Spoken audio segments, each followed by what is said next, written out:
Smotrich, according to this report inside of Israel, in one of the Israel newspapers, Ynet, the website, he was lashing out at the IDF chief of staff. He attacked the IDF chief of staff, saying, we'll bring someone else. And then he actually lashed out at Benjamin Netanyahu. He said that Benjamin Netanyahu is the one responsible at the end. Minister said the minister exploded at Lieutenant Colonel Zamir after the chief of staff made it clear that the IDF would not distribute aid to Gaza. And what they mean by distributing aid to Gaza, by the way, is not the IDF will distribute aid to Gaza, but it's the Palestinians who will be taking the aid. So the Smotrich clan, they want Israel to control everything. So even if they want to get aid in at any point, they want the IDF to control it. But that wasn't possible. He also added, if you are not capable, we will bring someone else, who also boycotted the head of the Shin Bet and called for the occupation of the Strip. And he later went on to threaten and dissolve the government. The criticism is on Netanyahu. The criticism is on Netanyahu. Why is the criticism on Netanyahu, and why did Smotrich have this approach now with both of these people? Well, clearly, despite the fact that Israel is trying to portray certain things, it's not really what's being reflected on the ground inside of the Gaza Strip. There was also a report that I spoke about yesterday in Israel saying that Benjamin Netanyahu had a meeting with the previous cabinet when the previous cabinet members, Gadi Eisenkot and Benny Gantz, were in it. And during a cabinet meeting before, he told both of them that Israel does not want a military rule in Gaza. And they prefer international participation. Israel not having direct military rule in Gaza. This is exactly what Smotrich and Ben Gvir were demanding. And in the report that was revealed in Israel yesterday, Benjamin Netanyahu asked to the previous cabinet ministers successfully, because they listened to him, and this was just revealed yesterday, not to publish the fact that he preferred that, so that he doesn't have any coalition tensions. Now that this has been released, it clearly led to coalition tensions, because Smotrich and Ben Gvir read that. They're seeing a treacherous prime minister, but they're there for their own purposes too, their own benefits as well. And that's why Smotrich later on said, well, we will dissolve the government and we will bring someone else apart from you. So they're treating the whole state as if it's their 7-Eleven, their genocide 7-Eleven. You know, I'll sack you if you don't kill and murder more people. I'll sack you if you let people have water. This is the approach of Smotrich. But that's not going to work in the long run. Why? Because, well, now Benjamin Netanyahu, first and foremost, he got rid of the Biden administration. In last year, they used to say that the Biden administration is restricting and this and that, even though the Biden administration was facilitating and enabling genocide from the beginning up until the very end. And Antony Blinken. These people have blood on their hands, including anyone else, of course, who supported Netanyahu and legitimized this genocide from day one, from the 7th of October. Then he said that Yoav Gallant is a problem. He sacked him. He said that the IDF chief of staff a problem. Well, he resigned. Well, of course, Yoav Gallant resigned, but then again, they were kind of forced to resign because it was becoming untenable. And the same thing, they wanted the same thing to happen with Bar, the head of the Shin Bet, but he didn't, up until Netanyahu made a decision to sack him, and now he's facing challenges. Meaning, this is what we're going to get to. He has people already appointed who are supposed to be yes men, whether when it comes to the defense minister, the genocide minister, not the defense minister, and then the IDF chief of staff, other figures as well. Also, he's now going to sack or already sacked, but he's having this challenge with the head of the Shin Bet, Ronen Bar. What does that say? Well, and he has the Trump administration, by the way, the Trump administration who told him, oh, all hell will break loose and we will annihilate Gaza. Basically, you have my support. Meaning he got rid of all of the obstacles, and now he's supposed to have a free hand to do whatever he wants. Yet, it's not happening. It's not happening exactly the way they want. And there are clear talks in the cabinet that the finance minister and other ministers are not happy with, especially with the indirect confirmation coming from the IDF chief of staff that aid will be going into Gaza at some point in the future, and it's not going to be the Israeli army controlling it, meaning it's going to go into the hands of the Hamas again. Then the fact that they're still not going out on an all-out war. Now, the fact that they're not going on an all-out war is very important. Yesterday, I spoke about several soldiers and in the Israeli army and the Israeli terror army being withdrawn from Gaza. Givati and Golani, they said, and a couple of paratroopers too, because they weren't trained properly. Now we had more clarification why they weren't trained, by the way. Why? It's because Israel, because of the severe shortage that it's suffering when it comes to Israelis participating and people refusing to serve in the Israeli army, over half or 50%, over 100,000 soldiers refusing to serve, the letters, the 140,000 signatories in petitions, they are being forced to send children, basically, to go and fight prematurely without finishing their training. So there's a set training that the IDF needs to conduct for everyone before they actually join the army.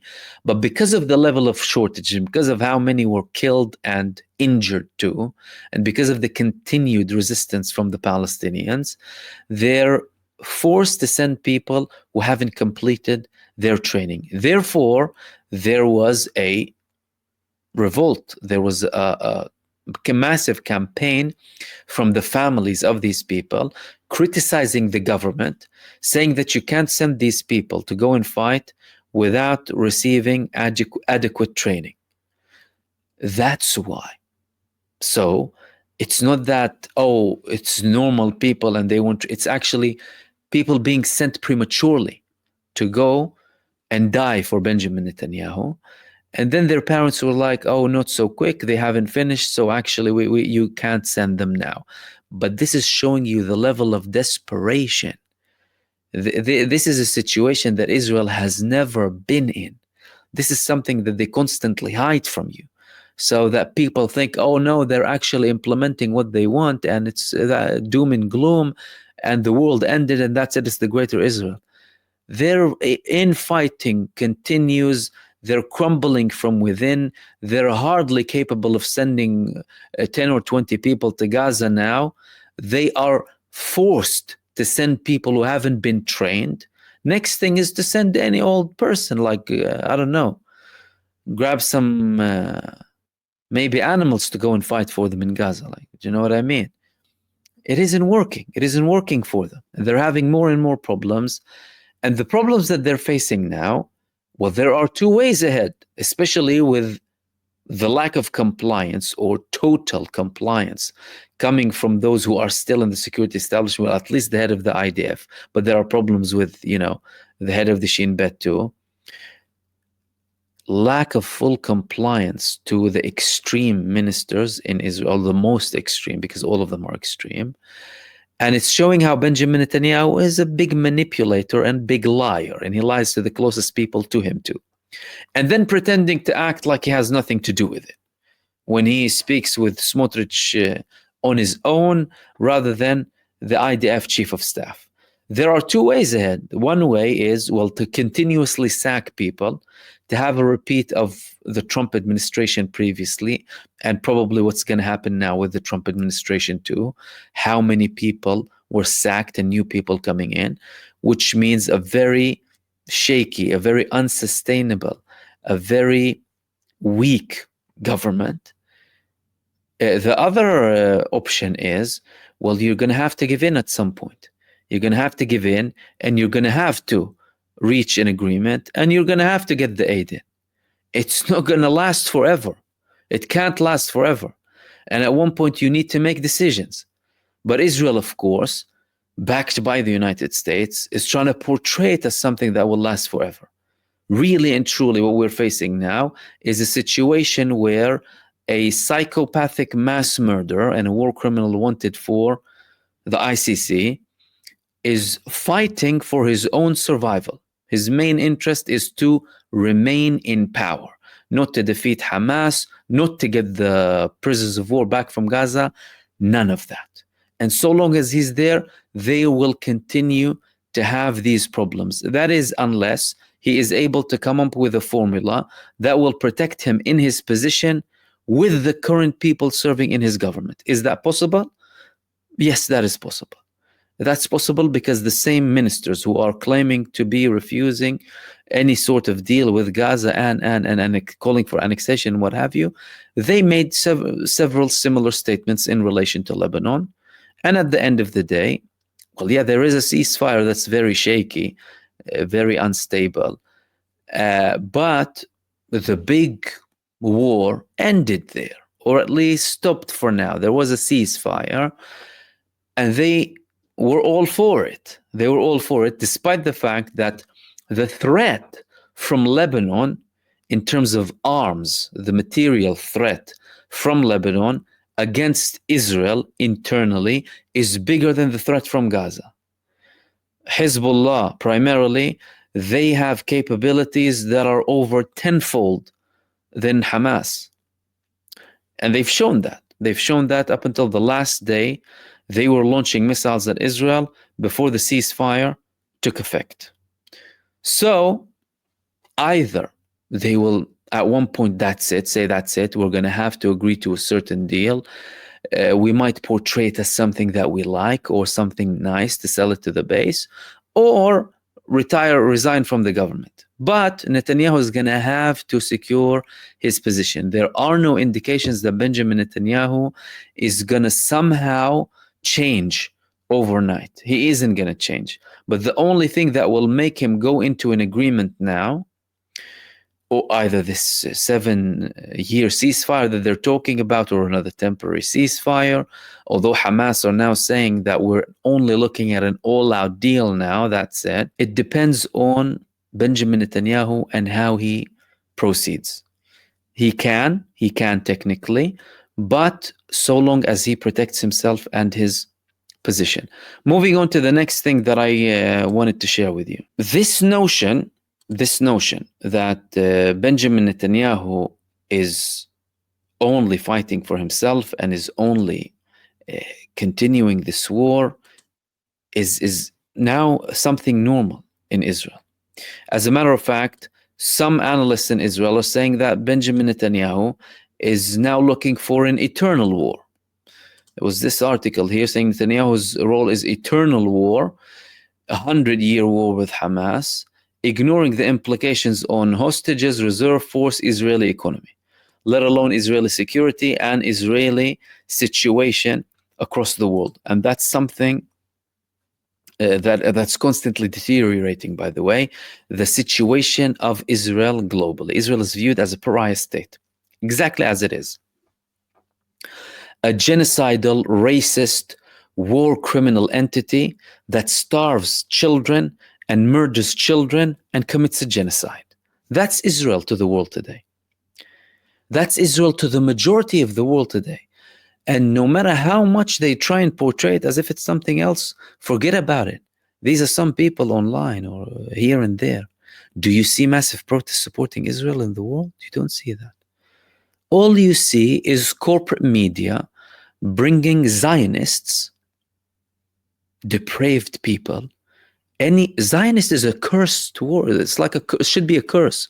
One day Zionism will be worse than Nazism. One day this ideology will become illegal, and the people who followed Zionism will try and put their heads in the sand from shame that they once called themselves Zionists. Remember those words very well.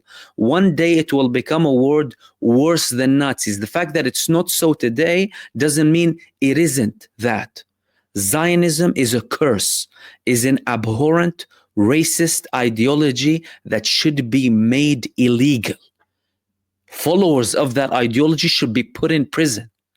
Just like you hunt Nazis down, people who believe in racial supremacy and go and terrorize other people and mass murder them for that racial supremacy, that's Zionism for you. And that's everyone supporting Zionism, whether they're in your government or showing their face shamelessly on social media. But in reality, they are a very, very tiny minority. Small minority with a very big mouth, amplified by money and by mainstream media. That's it. Without that, without all of this money, with all of this support and this media and manipulation and global campaign of psychological terror and manipulation, they are nothing. Nothing. But they still have some people, here and there talking, is trying to say as if, Zionism is normal. No, it isn't normal. It is worse than Nazism. And one day, and that day will come, anyone who was a Zionist will be more ashamed than anyone who called himself a Nazi. Remember those words. Moving on to the next thing that I wanted to talk to you about. Benjamin Netanyahu went today to Yad Vashem. Of course, the massive victim card, Oh my God, the victimhood, and this happened to us. And he went to Yad Vashem, and of course, remember and talk and manipulate, and he had his statements and garbage propaganda. But on his way, something interesting happened. He was late to that event because there was a drone. Here they're saying there was a suspicion on a drone, but his car, his vehicle, his convoy stopped for 14 minutes, 12 minutes here. Other reports said 12 minutes. There was a drone over his car. Now, this is coming in a climate where people are showing more and more hostility towards Benjamin Netanyahu, and many people wishing him death. As a matter of fact, some people online are calling for radical stuff against Benjamin Netanyahu, even though I don't know if there's anything radical against the man or can be considered as such, judging by the levels of crimes that he has conducted and the fact that he is a wanted war criminal.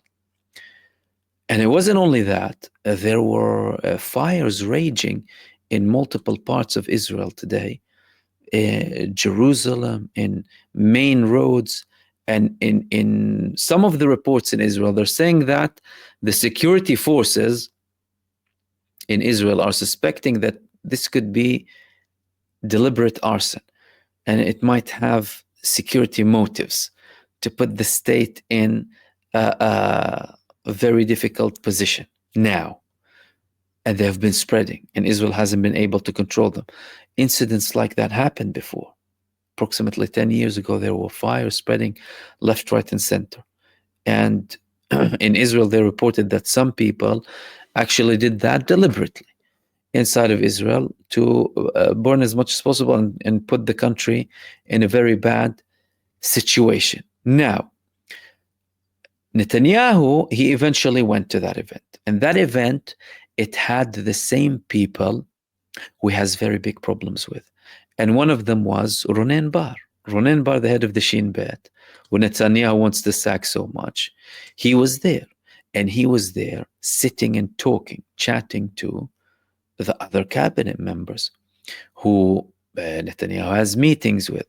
But Netanyahu doesn't want to be with that man, and he wants to sack him. Anyway, he later started to have his statement.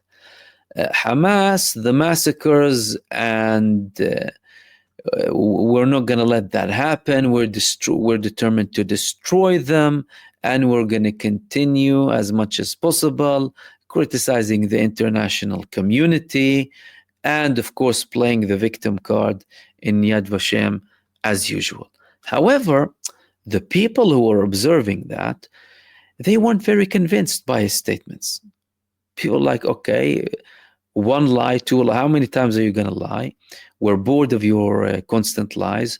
You're telling us all of that, and you are killing the prisoners of war inside of the Gaza Strip, and you're pretending that you want to eliminate Hamas now, despite the fact that you reached an agreement with them. And that agreement was the only thing that returned the prisoners of war back. Yet now you're saying that you want to continue this war to eliminate them for your own interests. He's becoming completely stripped in front of the Israeli population, and that movement is only growing. Now, the final thing that doesn't have a lot of progress on is the case of the ceasefire. Egypt and Qatar came up with a proposal 5 to 7 years, and there were a couple of clarifications coming from the Palestinian side, but nothing moved from that point onwards, apart from the fact that there will be delegations going back and forth to continue with these talks. There is no breakthrough. No one said that there are chances of success, but that could be due to the fact that the Palestinian resistance is now demanding an all-out deal, and they are refusing any prospect of an even temporary deal. There were previously attempts to go into phase 2. Those attempts clearly failed. Now the Palestinian resistance is in a position to only say we're only looking for an all-out deal, where they're offering to release everyone, but at the cost of course, ending the war, allowing all aid in, rebuilding Gaza alongside the main red lines. And that means that it's going to be more difficult to word this draft, this new draft that's coming in, because they are now insisting, according to some reports, on an all-out deal and no more going into any phases in relation to the ceasefire.